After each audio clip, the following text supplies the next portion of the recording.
Jeg synes hverken det danske Folketing eller Europaparlamentet skal have en holdning om, hvad Facebook må. Jamen, jeg forstår ikke helt, hvorfor at politikerne de mener, at de skal begynde at blande sig i, hvordan Apple eller hvordan Facebook de laver deres produkter.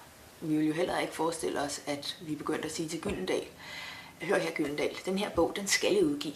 Det vil man jo aldrig gøre. Det er jo kun fordi, at det er internettet, at politikerne mener, at de skal bestemme over hvad folk laver.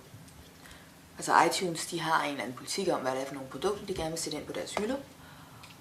Og hvis man ikke kan få solgt sine produkter der, jamen, så kunne det jo være, at man skulle finde en anden butik at sælge dem i.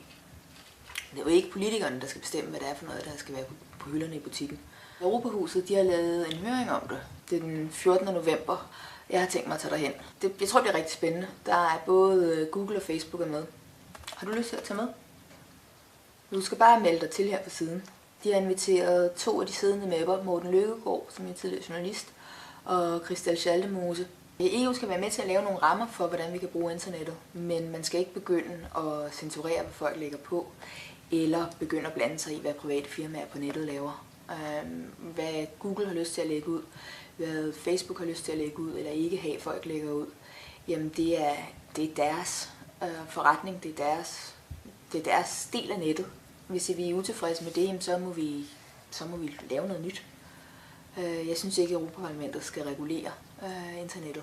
Europaparlamentet skal lave nogle rammer for, at vi kan sikre os et frit og neutralt internet. Vi skal sørge for, at der er lige adgang til at uploade og downloade ting. Vi skal sørge for, at der er lige adgang til at lægge ting ud. Det er den regulering, vi skal have i Europa af internettet.